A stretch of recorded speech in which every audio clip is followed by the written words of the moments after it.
Bonjour tout le monde, je vous retrouve aujourd'hui pour vous faire un nouveau point lecture. Donc je sais que c'est le genre de format de vidéo que vous n'avez pas forcément l'habitude de voir sur ma chaîne parce que très souvent je vous fais en fait des chroniques individuelles de chaque livre à chaque fois. Mais là je me suis dit qu'au lieu de vous faire deux chroniques en l'espace de 2-3 jours sur YouTube, j'allais en fait vous faire du coup un regroupement des deux. Donc aujourd'hui je vais vous présenter deux romans. Donc le premier ça va être La fiancée de Deville, écrit par Stéphanie Lorenz et publié chez les éditions Charleston dans leur nouvelle collection Diva Romance. Donc ce livre, je peux pas vous le montrer ici parce que je sais pas si vous aurez capté, mais ce décor est totalement différent de celui d'habitude parce que je suis dans mon appartement étudiant et non pas chez mes parents.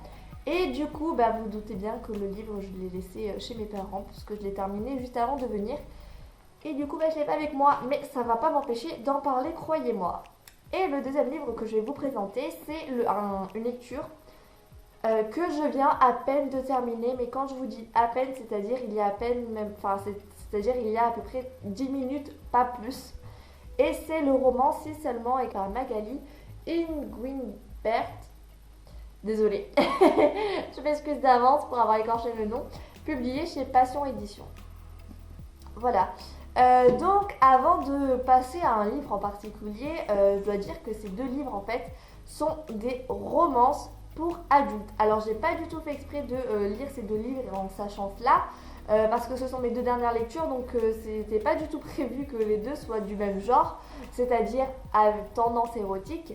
Je dirais pas que ce sont deux livres érotiques, parce que pour moi, ça reste La fiancée de Deville, un roman historique pour adultes, et ce roman-là, une romance contemporaine pour adultes. Pourquoi pour adultes et pas érotique? Parce que je dois vous avouer que je n'ai pas lu les passages de sexe en fait, que ce soit dans ce livre-là ou dans le roman La fiancée de Deville, pour la simple et bonne raison que ces passages-là, pour les deux romans, étaient très longs, donc très nombreux et très explicites. La loi des trois traits, quoi. La loi des trois traits. C'est assez compliqué à prononcer. Voilà, donc, oui, beaucoup, que ce soit dans ce roman-là ou que ce soit dans l'autre, des passages érotiques très présents, très longs dans la description et très explicites parce qu'on connaît tout au détail près. Et moi, c'est pas le genre de passage que j'aime lire. Voilà, concrètement, ça me plaît pas du tout. Ça m'empêche pas de lire ces livres-là, comme ça m'empêche pas de lire par exemple 50 nuances de gris si on veut rester dans le cliché. C'est juste que je saute ces passages-là, et si vraiment c'était des livres érotiques tout court et que du coup l'érotisme prenait une place importante dans l'histoire, j'aurais tout simplement pas lu l'histoire parce que dans ce cas-là, sauter les passages n'aurait pas été intéressant et l'intrigue n'aurait pas été intéressante. Mais pour La fiancée de Deville et pour ce livre-là, l'intrigue est tout à fait différente de ces passages de sexe quand même assez présents. Ces scènes érotiques sont nombreuses dans les livres mais ne sont pas omniprésentes, ce qui fait qu'en sautant les passages dans les deux romans, apprécier ma lecture, que ce soit pour ce livre ou pour l'autre. Donc maintenant, je vais vous parler de tout ce reste. Alors dans un premier temps, je vais vous parler de La fiancée de Deville parce que c'est ma plus ancienne lecture. Voilà. Enfin, plus ancienne, elle date de genre il y a 3 jours quoi. Mais je lisais les deux livres en parallèle, ce qui fait que finalement j'ai un peu fini les deux en même temps. La fiancée de Deville, de quoi ça parle? Eh bien ça parle d'Honoria, qui est une jeune femme très respectée dans la société. Donc à l'époque, le travail d'Honoria, c'est d'amener les jeunes femmes à entrer dans la société mondaine, c'est-à-dire en préparant des bals, en les apprêtant, en voyant leurs manières et tout ça, pour qu'elles puissent après rencontrer un bon parti. Et puis un jour, elle fait une balade à cheval et elle va rencontrer sur son chemin, dans une forêt, un homme à terre, atteint d'une balle. Il est mourant. Du coup, qu'est-ce qu'elle fait? Elle descend, elle va lui porter secours. Là arrive un autre homme vraiment très charmant, très beau, très viril, bref, évidemment, quoi, vous aurez compris le cliché, qui s'appelle Deville alias Sylvester. Sylvester, j'arrive pas à dire ce nom-là. En gros, retenez Deville. Deville qui veut donc dire démon. Oui, ça veut bien dire ça en anglais. Donc, son surnom, c'est Deville. Et il vient porter secours à la jeune femme, donc Honoria, et aux blessés par terre. Voilà, donc quelle coïncidence que chacun se rencontre sur ce chemin. Donc, pour aider le blessé, sachant qu'il pleut, qu'il fait pas beau et qu'ils veulent porter secours, ils vont l'emmener dans une petite cabane située pas très loin d'ici. Malheureusement, le jeune homme va décéder de ses blessures et une fois encore, hasard, on ne sait pas comment ça se fait. Ce jeune homme est le cousin de Devil. Donc Devil, c'est un homme, comme je vous disais, riche, beau, tout ça. Mais c'est surtout un sinister, c'est-à-dire un homme très puissant, très influent. Bref, c'est un petit peu voilà, dans la hiérarchie de l'époque. Il est un petit peu ici, quoi. Voilà. Et le problème, c'est que le lendemain matin, quand Honoria et Devil vont sortir de là, eh bien, ils vont croiser d'autres personnes et la catastrophe. Catastrophe. On voit qu'Honoria a passé la nuit dans une cabane avec Devil. Alors, pour l'époque, pour les mœurs de l'époque, c'est une catastrophe.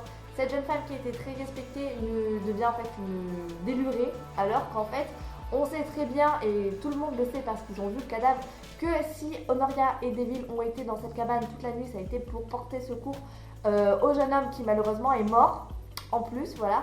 Mais ça n'empêche pas que la jeune femme a passé une nuit avec un homme qu'elle ne connaît pas et avec qui il n'est pas marié. Et du coup, pour sauver son honneur, Devil lui propose de se marier avec elle.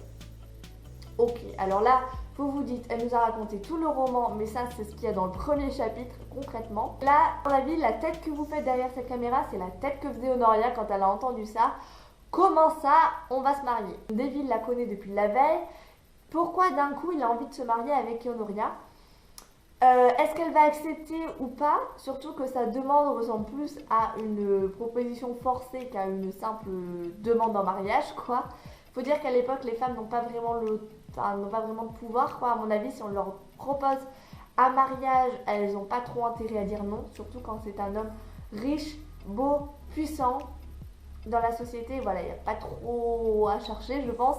Voilà, mais Honoria, elle fait pas partie des femmes de l'époque qui se laissent être soumises par leur destin, par leur famille, par leur époux. Au contraire, elle est très libérée dans sa tête, elle est très avant-gardiste finalement sur un petit peu les femmes que nous sommes aujourd'hui. Et elle se dit, non mais c'est quoi ça, je vais pas épouser un homme que je ne connais pas juste pour lui faire plaisir et pour garder ma réputation qui n'a jamais été salie, quoi. Donc là débute une petite guéguerre. Est-ce que Honoria va finir par épouser Devil? Est-ce que Devil va nous expliquer enfin pourquoi est-ce qu'il veut épouser Honoria? Et on va avoir donc cette question autour de ces deux personnages-là, des relations qui vont évoluer tout au long du roman.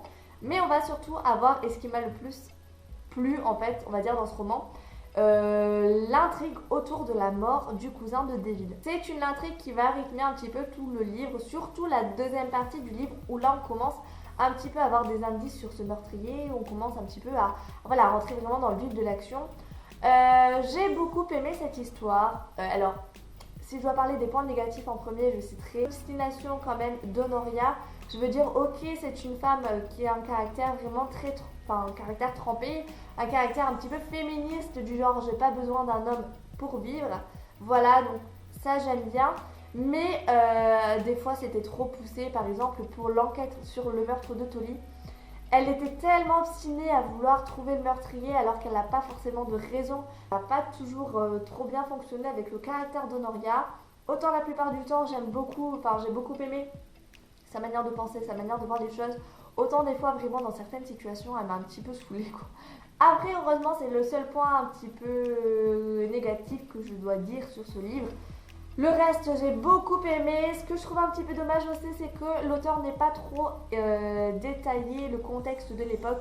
On est beaucoup centré sur les actions des deux personnages principaux, donc Devil et Honoria, sur tout ce qui se passe autour d'eux et finalement pas trop sur le contexte de l'époque. Je ne sais pas trop si c'est une fiction, si ce livre se rapproche d'une fiction au niveau du contexte historique ou si c'est vraiment ancré dans une réalité de l'époque. Il n'y a pas eu assez de détails pour que je puisse voir l'un ou l'autre, savoir si c'est l'un ou l'autre, et ce que j'ai trouvé un petit peu dommage du coup. Mais sinon, voilà, l'intrigue était vraiment super, surtout qu'il n'y a pas une seule intrigue, mais il y en a au moins deux, voire même on peut en citer plusieurs. J'ai beaucoup aimé l'évolution de la relation des personnages. Je ne vous dirai pas du coup comment ça se passe pour eux dans le futur. Ça, vous le découvrirez en lisant le livre. Mais c'est vrai que les 600 et quelques pages, je crois que ça se rapproche des 650 pages, sont passées vraiment très rapidement. C'est fou parce que c'est quand même une belle brique et ça s'est lu très très vite. J'ai adoré le personnage Devil parce que c'est un homme voilà, fort, puissant, personne ne lui a jamais dit non. Puis il va essayer de trouver pour tenter de la convaincre. Comment est-ce qu'il va faire monsieur qui est touché en plein dans son orgueil alors que jamais rien ne lui résiste? C'est connu, cet homme est connu pour être un don Juan et lui veut épouser une parfaite inconnue. Est-ce que ces deux modes de vie sont compatibles, on va dire? Vraiment, Devil m'a beaucoup fait sourire, m'a beaucoup fait rire. C'est un personnage que j'ai beaucoup aimé, je l'ai même préféré à Honoria quand même au niveau du tempérament, ce qui est plutôt rare parce que souvent chez les éditions Charleston, dans leurs romans, je préfère toujours les héroïnes aux héros. Ma foi, là c'était différent. J'ai trouvé l'histoire vraiment très sympa, donc je vous recommande de foncer lire ce livre si vous aimez les romances historiques. Si jamais vous n'aimez pas tout ce qui est un petit peu érotique, scène érotique, bon, je vais pas vous le cacher, il y en a un peu partout dans le livre, voilà. Je vous dirai pas entre qui et qui, ni quoi que ce soit, ça vous le découvrirez en lisant le livre. Mais voilà, moi non plus, je suis pas fan de ça et ça m'a pas empêché de sauter les passages et de lire tout le reste et de quand même apprécier ma lecture. Donc, ça devrait pas être un frein pour vous, je pense. Et ma foi, si vous aimez ça, vous allez vous régaler, hein, tout simplement. Donc, je remercie les éditions Charleston pour l'envoi de ce roman, bien évidemment. Ensuite, je vais vous parler du roman Si seulement, donc écrit par Magali Nguibert. Excusez-moi vraiment l'auteur d'écorcher votre nom comme ça. Donc je l'ai fini, comme je vous l'ai dit, bon maintenant ça fait un peu plus de 10 minutes parce que j'ai fait la chronique avant, mais il y a moins d'une heure quoi. Là vous allez me demander pourquoi avoir fait le choix de faire une chronique juste après avoir fermé la dernière page du livre. Pourquoi ne pas avoir plutôt posé mes mots, posé mes émotions, posé mes ressentiments et être, à écrire ou en tout cas faire ma chronique plusieurs jours après. Et bien tout simplement, il y a des livres pour lesquels c'est nécessaire de faire tout ça. Il y a des livres, tu finis le livre, tu sais que tu vas devoir réfléchir un petit peu à ce que tu as lu, pas te précipiter pour faire la chronique.